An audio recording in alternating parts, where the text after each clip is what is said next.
Hello, everyone. How are you doing?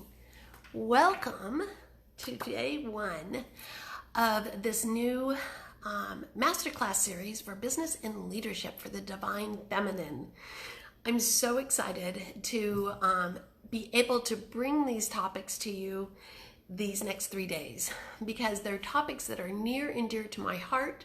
I am feeling more and more called to share them, and what better opportunity than right around Valentine's Day. It's the season of love and embracing our goddess and showing up as our feminine selves, and I just felt it was the perfect timing. So as I wait for a few people to jump on, I do want to just share a card that I pulled because before I do live streams or master classes or any of my programs or any of my trainings, I really just like to pull a card just to get some further guidance from my guides. And the card today, and this is from Gabby Burdenstein's Super Attractor deck. Hang on one second. I just dropped it. The card is: wanting more for others puts me in the energy of abundance. So I thought this was, as always, an appropriate card for today's topic, which is the divine feminine leader. Hi, Jen. So before I go any further, and while I'm waiting for a few people to jump on, my name is Theogenosis, and I am your spiritual business and empowerment coach. And I love working with women who are really wanting to step into their own, step into their next level income, but more importantly, start sharing their voice, start showing up as themselves, because now is the time. This is the year. The shift from the masculine paradigms is shifting into the feminine paradigms, whether we want to be on board or not. I'm suggesting that we show up collectively. And what's been happening, if you really look back, for any of you that's been on, any kind of personal growth and development journey, is the last couple of years have set you up to where you are today. This awakening that's been happening has been sort of driving you internally for probably a couple of years, maybe just a couple of months, but still you've been getting this yearning. You've been seeing other women. You can see it in so many different public arenas as well, the rise of female leadership and public figures that are really taking more of a stand.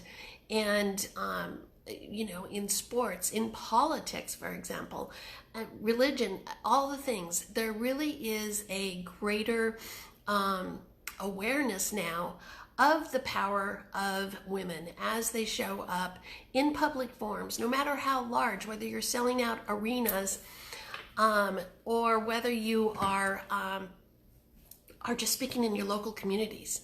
So as you're jumping on, please share with me what is your definition of a divine feminine leader? Because it is a term that is relatively new, but it really isn't. It's just being talked about a lot more. And it's one that I really resonate with on so many different levels, because I see it as really combining that masculine and feminine energies within all of us, and yet showing up in a leadership role. So as you're jumping on, I would love for you to just share what your thoughts are on what is a divine feminine leader.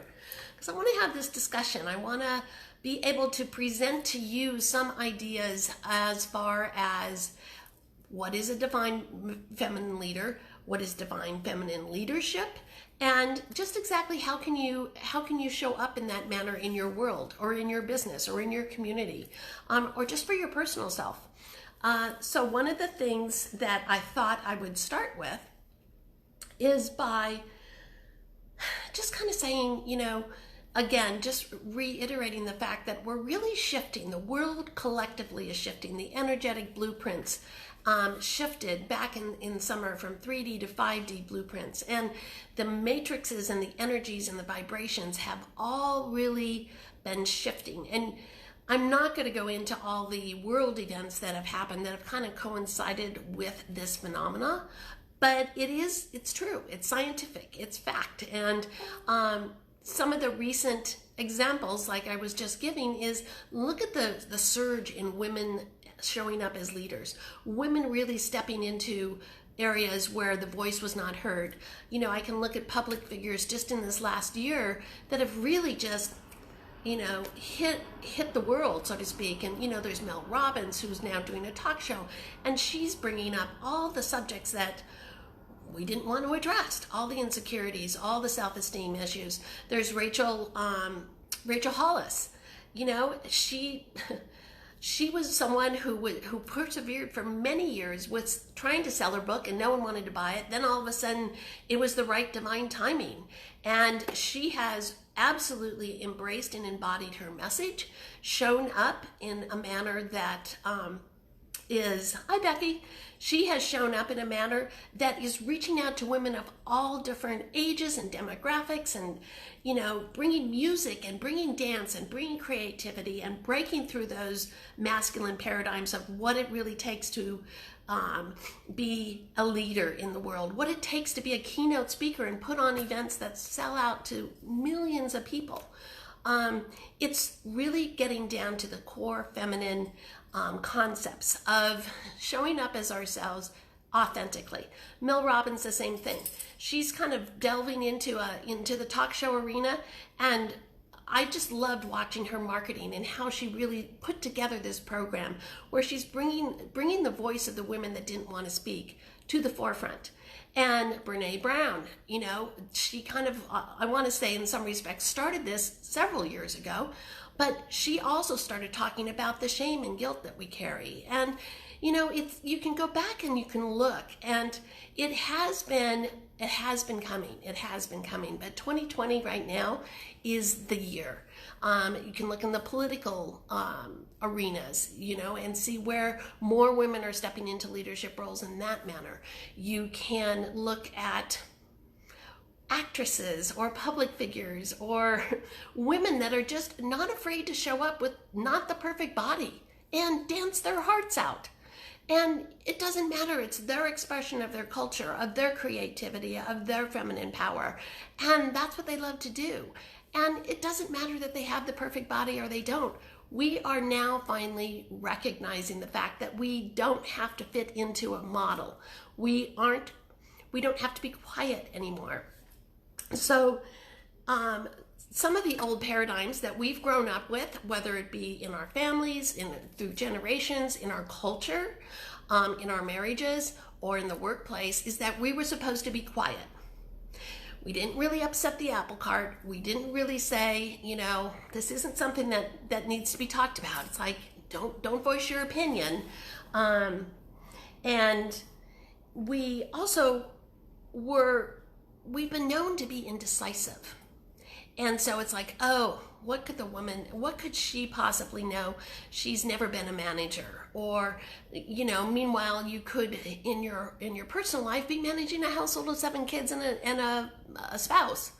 You know, so we've really been brought up with these paradigms that we're weak, that we need to be quiet, that we're indecisive, that we don't know how to handle money, that the male in the relationship always handled the money. We're always mothering and nagging, and you know, our worth is to raise the kids and make the meals and support the husband and the whole thing. And what's been happening over the years is as women have been changing, as society has been changing, the marriages are breaking apart. So now you have I don't even know what the percentage is of single moms raising kids that need to know how to make the money, that need to know how to manage the money, that need to know how to multitask and raise their kids and go to work. And so there's this, and still show up. And that's where some of this is really, you know, started to change our paradigms, our presence in the world. We've always been there, but we've always been quiet. And here's a perfect example. We've been brought up to think about the fact that we are always being judged. For example, you know, this is a really silly example, but it's so true. It's like, if you aren't good, Santa's not going to bring you anything. And so we were taught to be very good and not, we didn't want to do something wrong because we wanted Santa to bring us presents. Or growing up in a religious background, the concept of if you don't follow the commandments and you don't follow these rules and you don't wear a dress to church and, you don't read your Bible, then God is going to punish you. It's like, wow, when we really look back at that and recognize that as children, we didn't know anything except we knew that we needed to be quiet, we needed to be good, otherwise we weren't going to get the treat, we weren't going to get recognized. So we learned to dim our light. We learned to blend in. We learned to go with the flow even though we didn't like the flow. We learned to jump into the corporate world and wear our navy blue skirts and our navy blue jackets and dress like the men and, in some cases know that we didn't really have a voice. I can go on and on and on about the old paradigm, but I want to really speak to who we are now. And what is a divine feminine goddess? And who is a divine feminine leader nowadays? And it's all of us. It's you. It's whoever's watching this. It's whoever's watching the replay. It is you. It doesn't matter how old you are. It doesn't matter your background. It doesn't matter where you live. We are women. We are women first. And it's time for us to really just embrace that fact that we are women. We have feminine qualities that we can really bring to the leadership of any organization, of our community, of our businesses, to the world.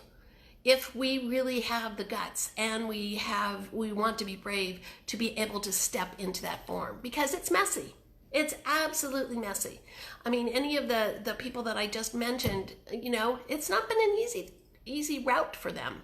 But they've persevered, they've gone forward, they've said, this is what my dream is, this is what my goal is, and I'm going for it.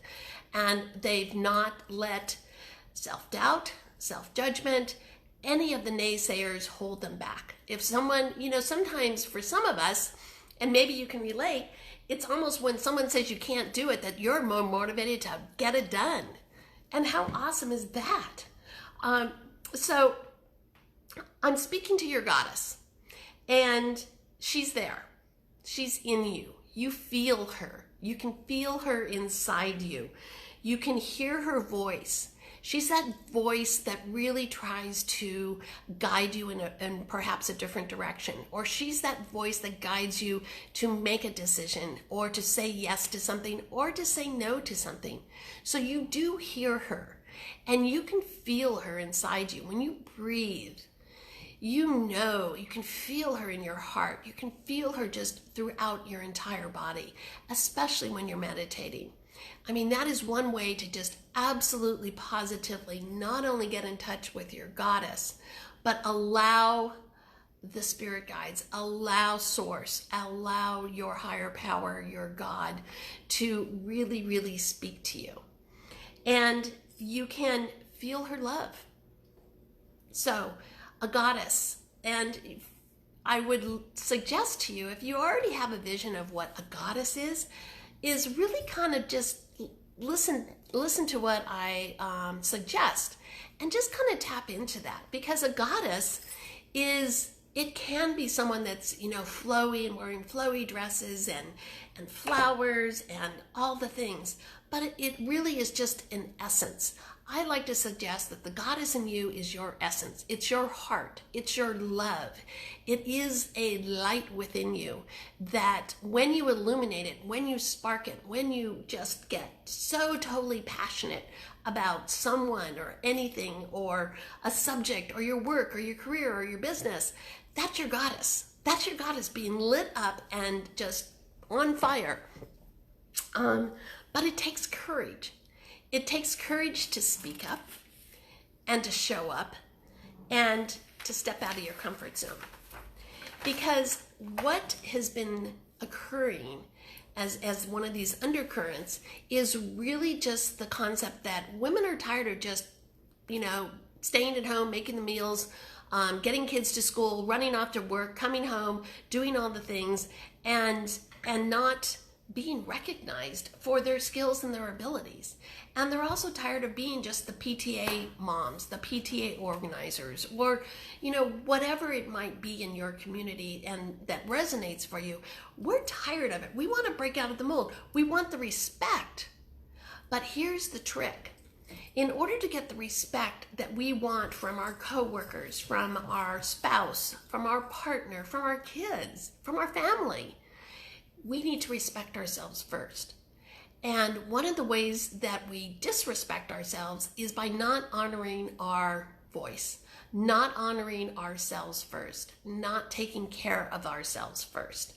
And it's so easy as a woman to put everybody else first, because again, that's what we grew up with. That's what we knew. We need to take care of this person and that person and nurture this person and fix this person.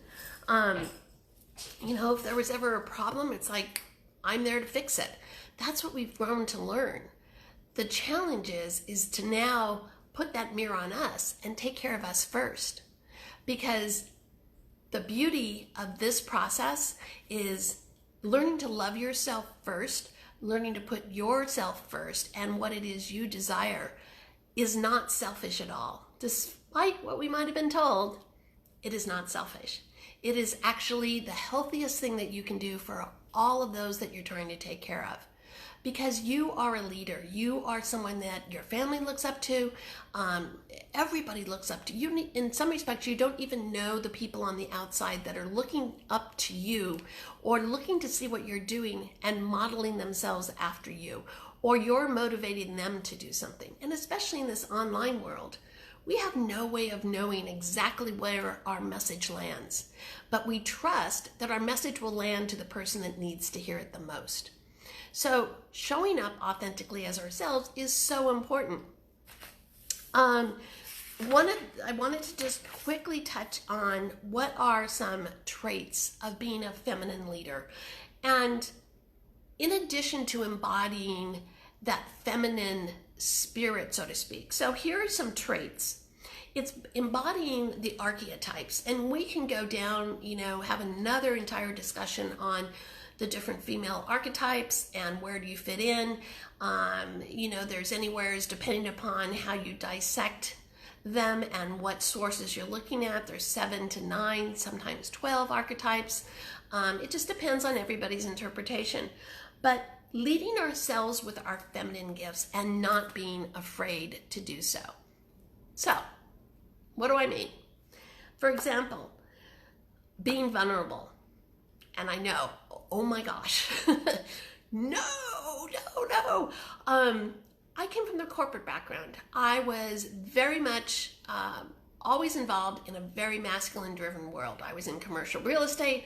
I have done business in finance and marketing, analyst positions. I've been a project manager, all the masculine things.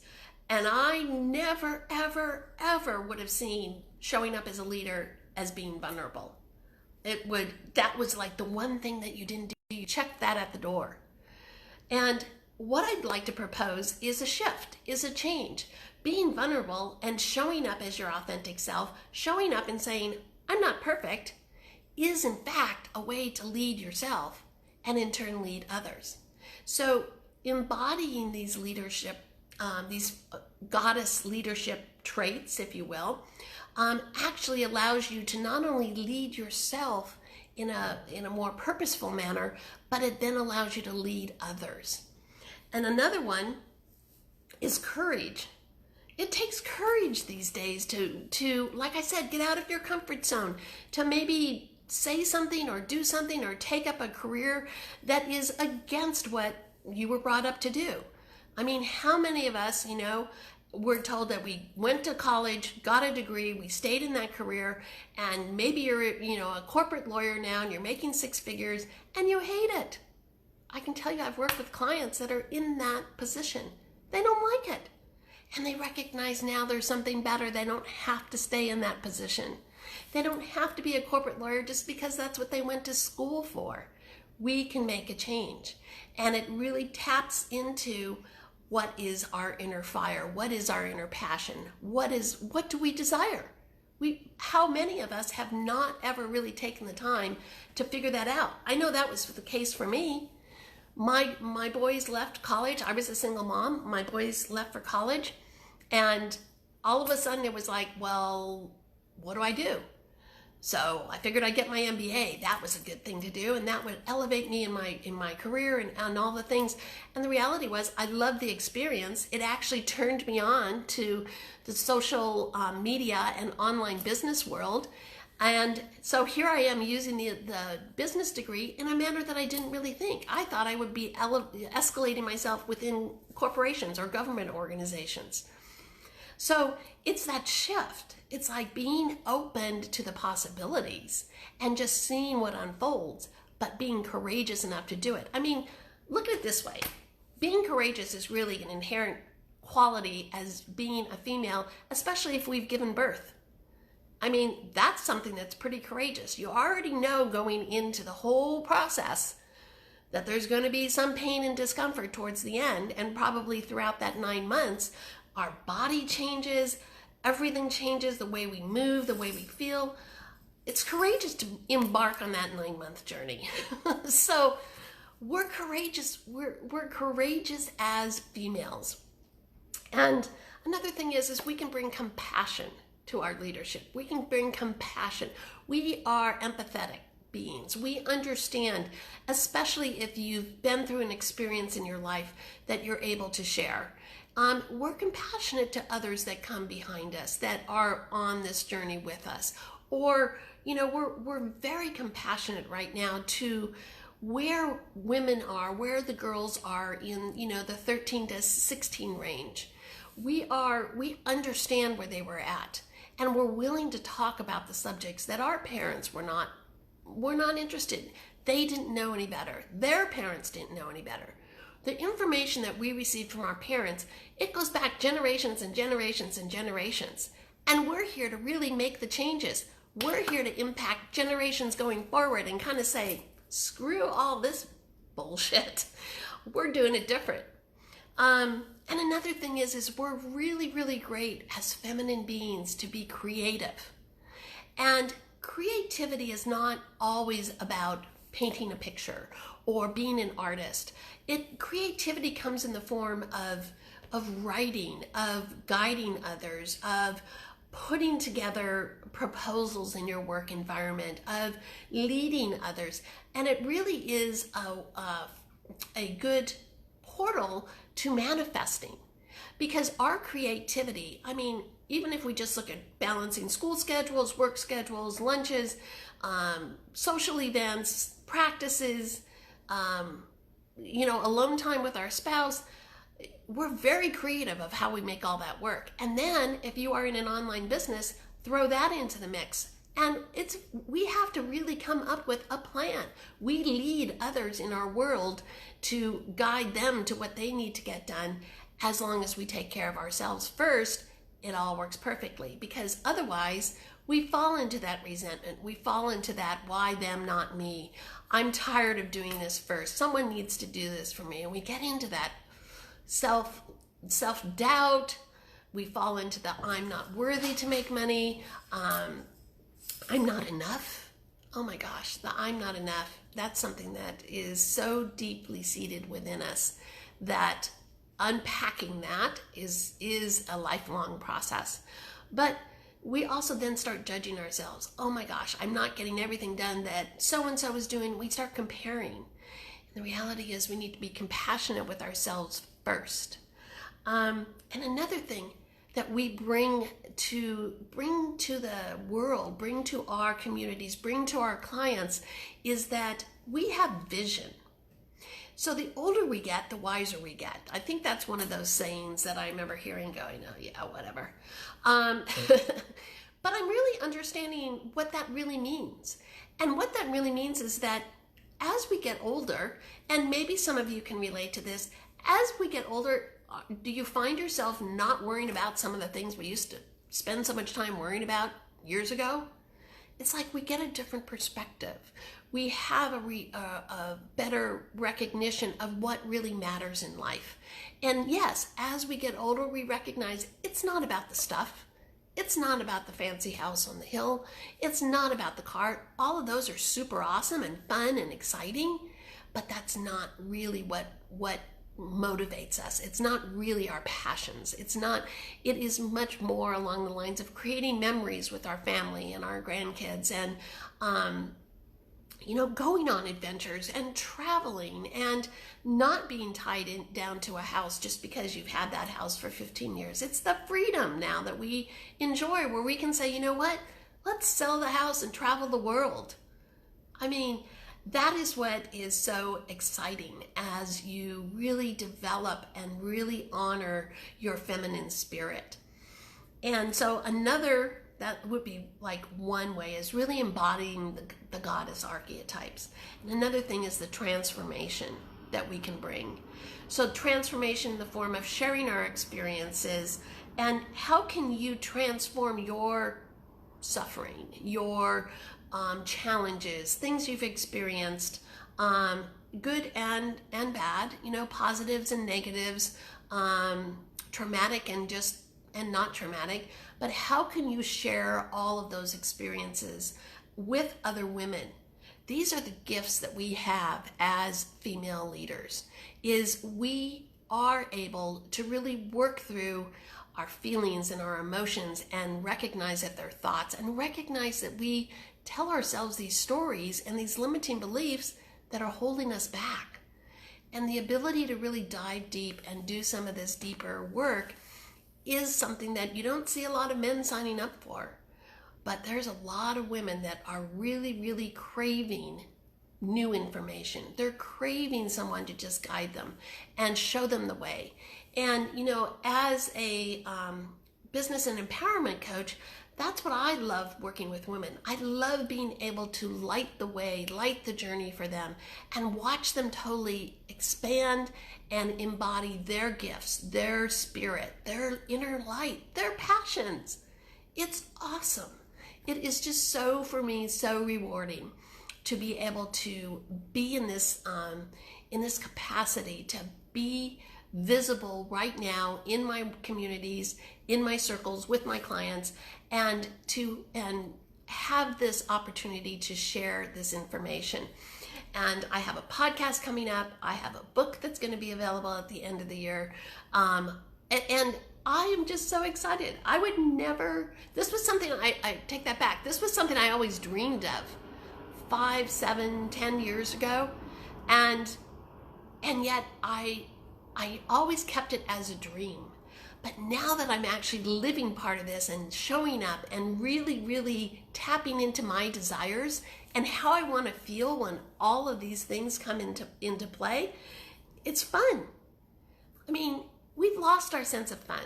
We've lost our sense of, we can have fun at work. We can play. We can try something, and if it doesn't work, that's one of the key shifts that I found as I really started to grow and really get the message that this is my message, is I really embrace the fact that it's okay to make a mistake. I used to not want to make a mistake, so I froze. I didn't move forward. I didn't do something because it was like, well, I don't know, because I'm worried about the outcome, or I need to make sure that this is going to happen before this happens. And so I'd end up not doing anything. And I was stuck. I was frozen. And I was miserable inside. It's like my soul was I could feel it just shriveling up. And it wasn't until I started giving it some light and giving it some breath and nurturing it, much like a little seed that you go and plant. You don't plant the seed and it grows the next day. It needs to be nurtured. And then that's when the magic started happening. So, and being willing to break free from the mold, break free, do something different, just starting to practice meditation, for example, or yoga, or journaling, or any of the things that you feel inclined to try or to incorporate into your morning or evening ritual will benefit your health. It's going to benefit your wealth. It's going to benefit your business. It's going to benefit your kids. And, because who we are in one area of our life is who we are in all areas of our life. So if we're working on fixing not fixing, but really looking at why. Like, for example, here's a really good one, and it's Valentine's Day, so it's valid. It's basically, why isn't my relationship the way I want it to be? Why doesn't he bring me flowers? He knows I like flowers. Chances are he doesn't, because if you've been married for several years and you've got kids and whatever, we put our relationships on the back burner, even like we put ourselves on the back burner. So if you want others, or you're trying to attract your ideal soulmate lover, you need to love yourself first, because how can someone else show up in your life to give you what you need if you don't really even know what it is you need? So that is one area as far as the transformation. It's not only transforming your life and impacting your health and your wealth and all the other areas, it is also showing up and what can you give to others. This could be in your community, locally, it could be in your church group, it could be it could be online, it could be in programs, it could be working with one-on-one clients. Whatever it looks like for you, we all have different opportunities available to us, and we all have different voices, different passions, different missions that we came on this earth to share and do and create. And so the last thing is self-empowerment, which I talked about a little bit before, which is we need to lead ourselves first before we can lead others. And what do I mean by that? I'm sure you've heard that, leading myself first. It means if I have challenges, it's being vulnerable, being open, being transparent about how I work through them. So not just letting bills pile up and not dealing with them and wondering why you're not able to attract the abundance that you want. It's being able to say, you know what? This is what I need to do. It's leading yourself. It's taking charge of your life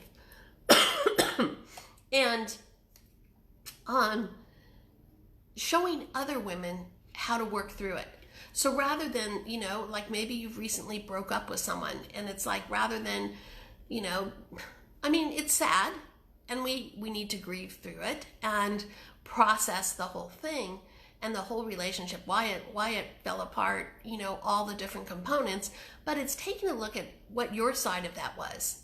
Because if you were in a relationship that fell apart, there's two sides. There was two components. There was two opportunities. Maybe you pushed each other's buttons, whatever it might be. But the opportunity to really look at it rather than push it aside and say, oh, he was a jerk, he was this, he was that, he was that. It's really leading ourselves to say, you know what? How did I participate? How could I have shown up better? What worked? What didn't work? What do I want to do different? And moving through that.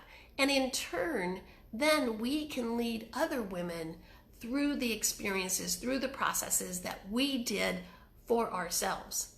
Because where we're at as far as showing up as a female leader is, it's not the teaching model anymore. It's not that this is what you do and there's 5 steps and this, women want to relate.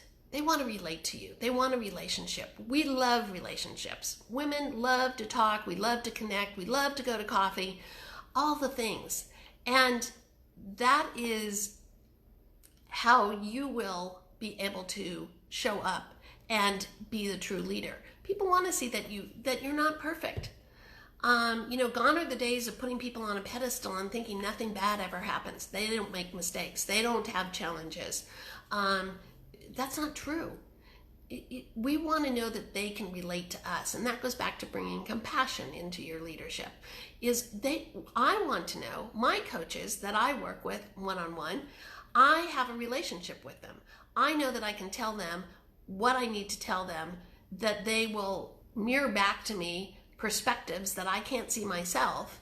And in fact, I also know that I'm not going to be judged. And it's miraculous, it's beautiful, it's wonderful, because I never have had that in my life. So, okay, let me just, and I've got my notes here too, check our time. Okay, we're good. So, what I want to call to you, what I want to really, really get the message to you about is let your goddess rise. Let that female spirit in you come forth. Let it erupt, if you will. Because if I know you, I know myself, I know my clients, and I see the tendency. I am online all the time. I think I have a pretty good handle on it. And I really, really get that there are women like you out there that know you want to make a change, but you're afraid.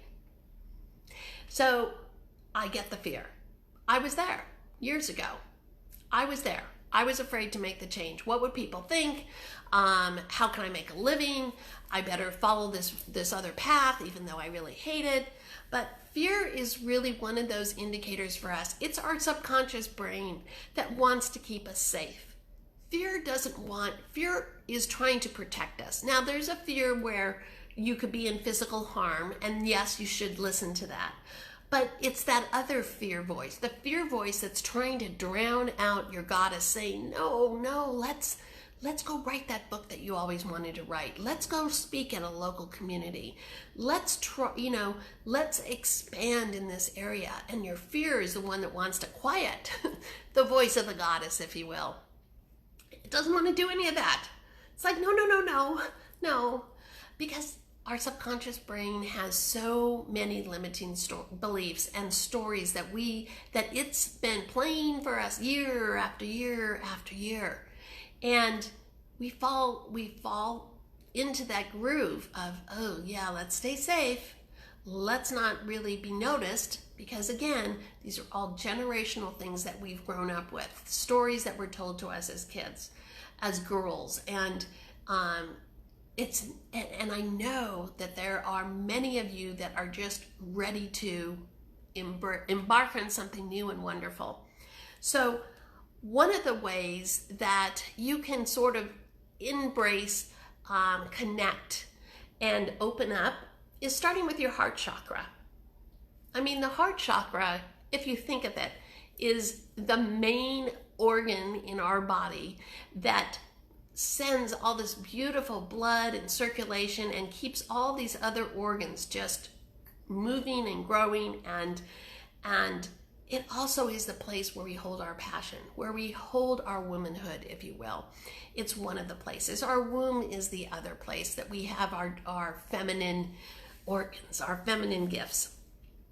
And that is another area that you can really, really tap into. It'll be another discussion. But for right now, I'm going to focus on the heart because it's Valentine's Day tomorrow.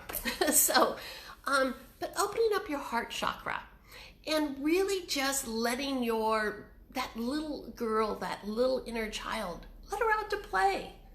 And you can do this through journaling.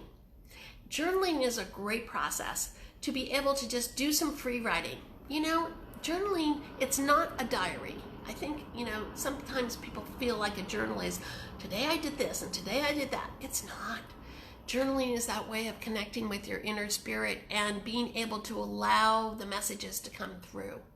So, prayers and affirmations are ways of asking the universe, asking God, asking our higher source for what we desire.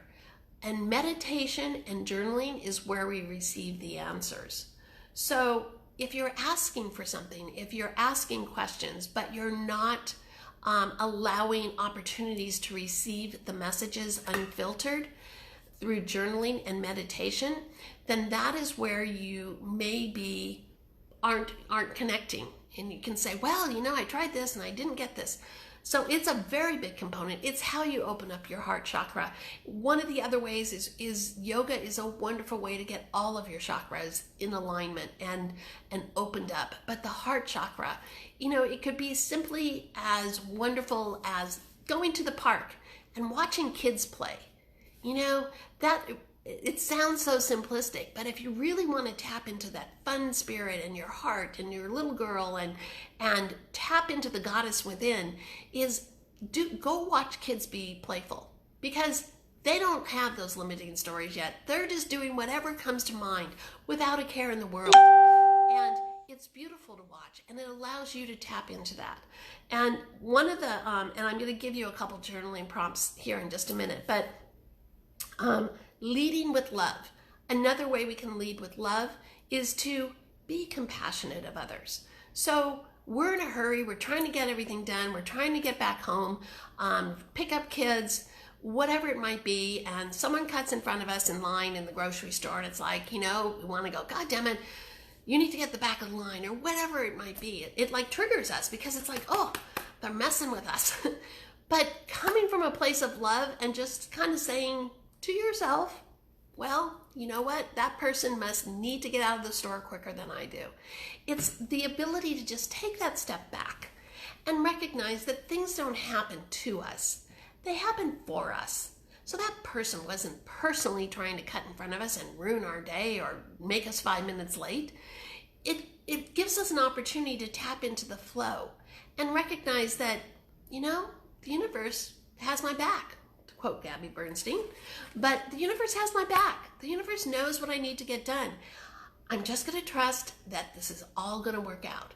And who knows, maybe you make those 5 minutes up that you lost at the market because the rest of the signals that you have to go through are all green. It's taking that step back and coming from a place of love and trust and allowing the universe to create its magic, to give us what we need. Because the universe doesn't always give us what we need when we think we need it. The universe doesn't work on time. It's all about alignment. So stepping into feminine leadership is really that ability to be self-responsible for your own feelings, for your own reactions, for how you participate in conversations, in relationships, in anything that you do throughout the day. And it is really being able to stay in that higher vibe of being thankful and appreciative and coming from joy and happiness. Because as females, we can create such an impact. Everybody that we run into throughout the day, we can have a positive impact on them simply by smiling.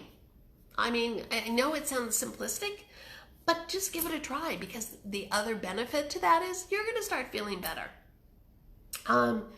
So how can you incorporate this style of leadership into your world, into your business, into your relationships, into your manifesting, into your bank account, if you will?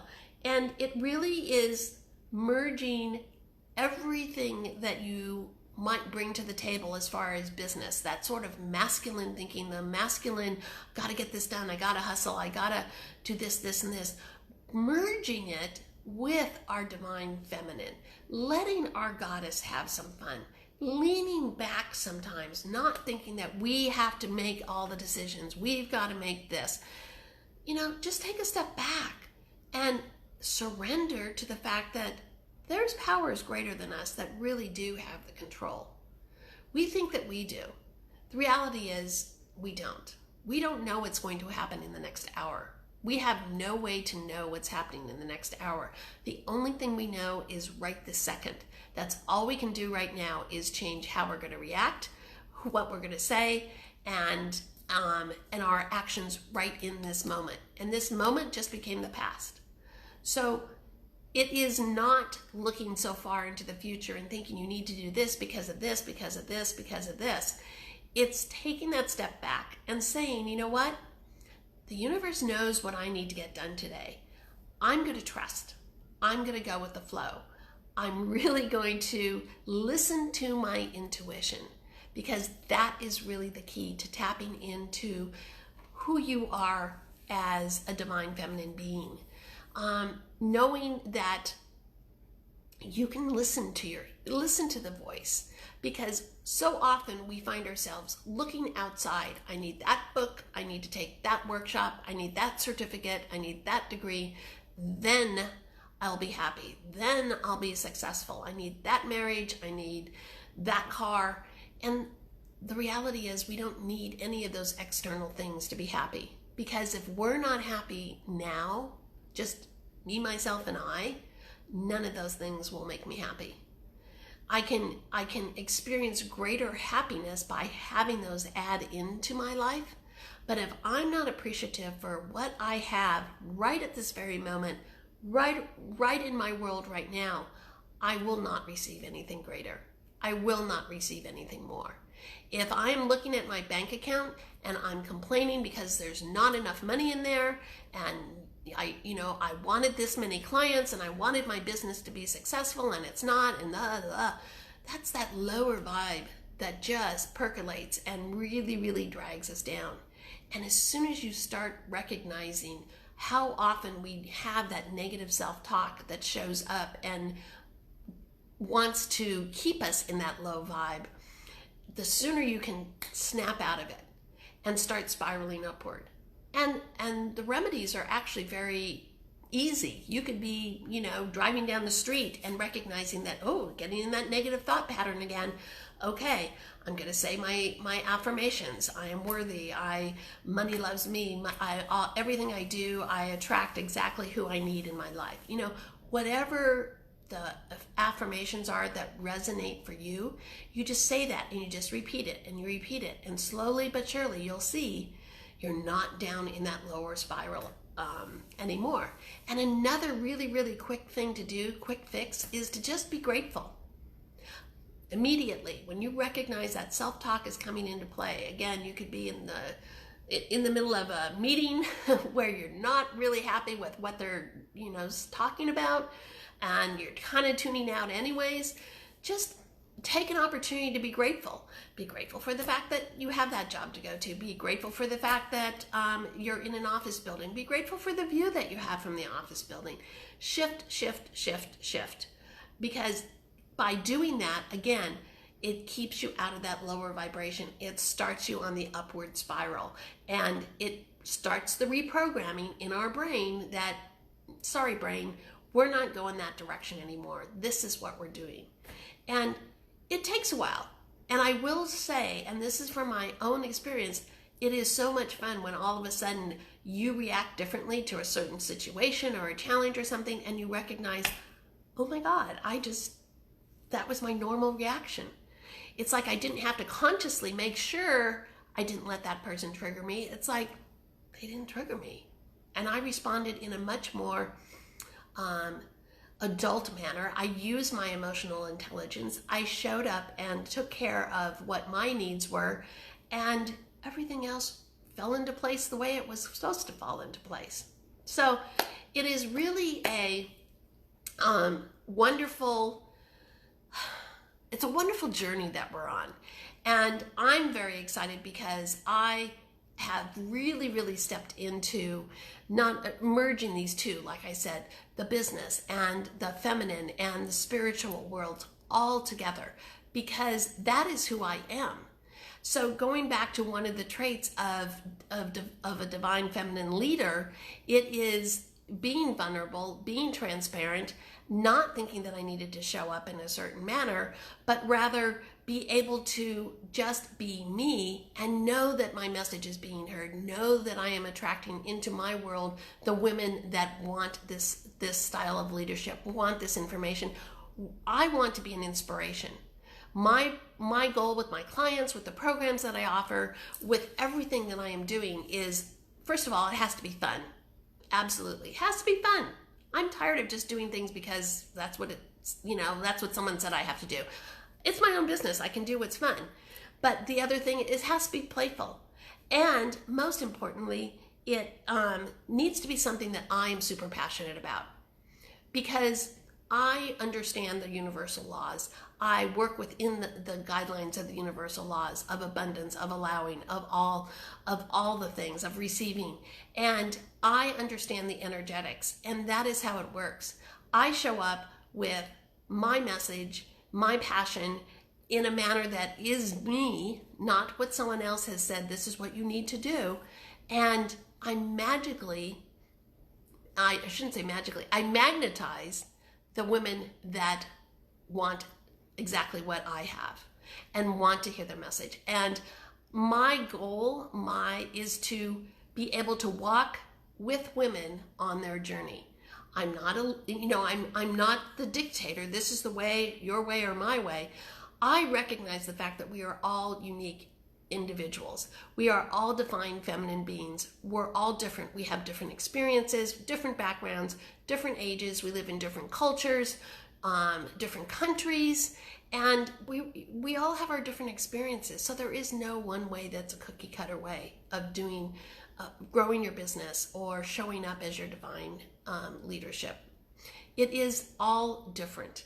And that is what makes it so magical from my perspective, is I can respect you for your gifts. You may be a healer.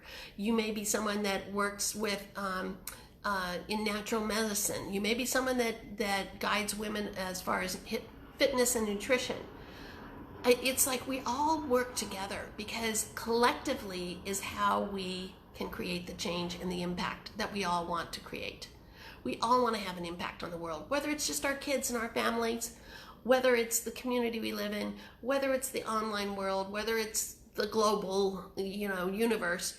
We all want to know and that we showed up, we were brave, we were confident, and we created a change, even if it was just for one person.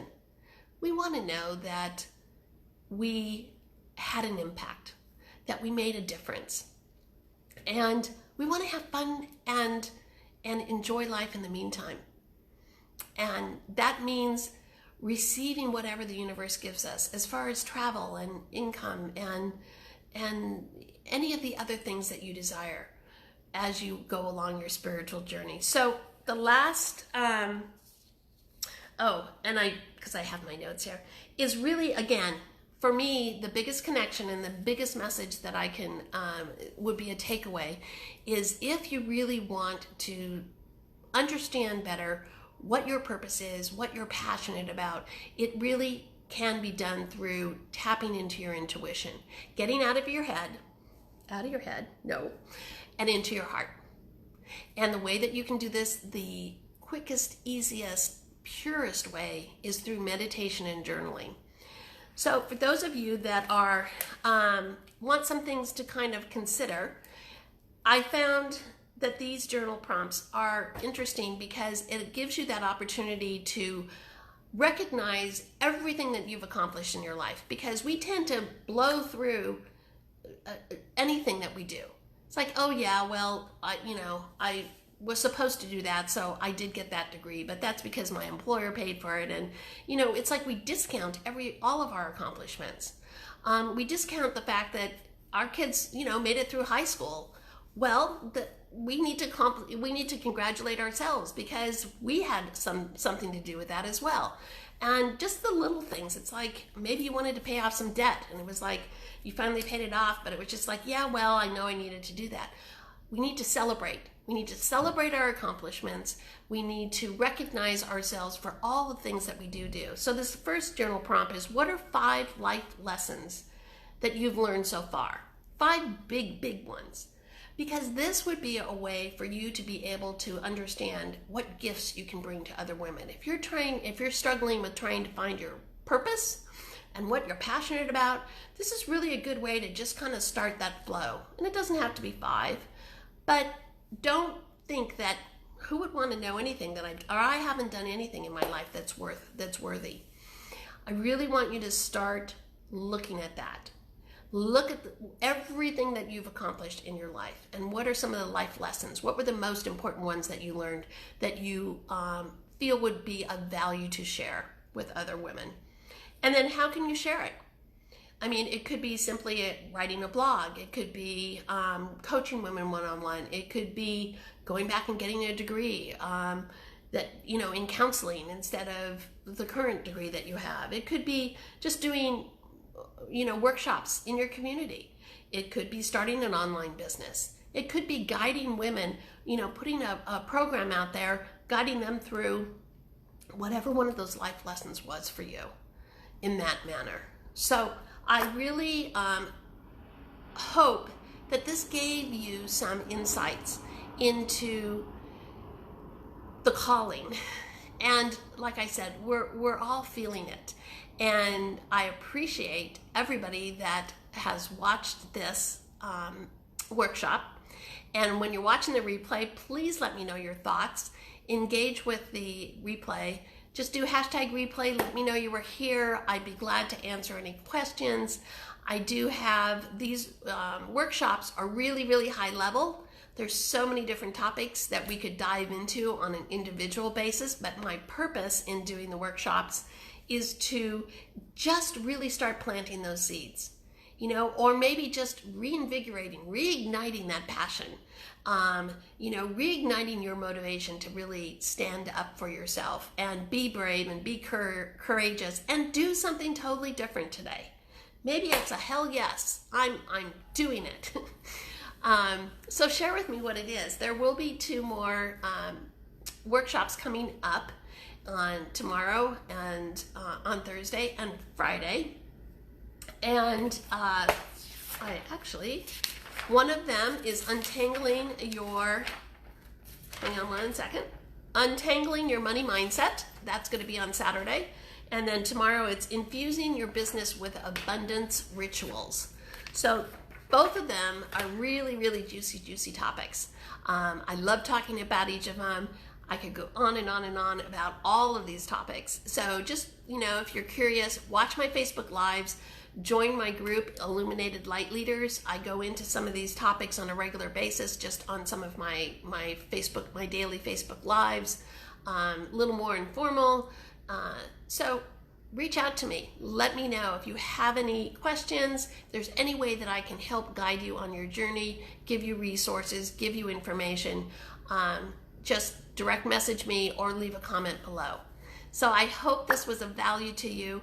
I embrace our sisterhood and welcome you to, I want to be able to watch you just shine, grow, illuminate the world.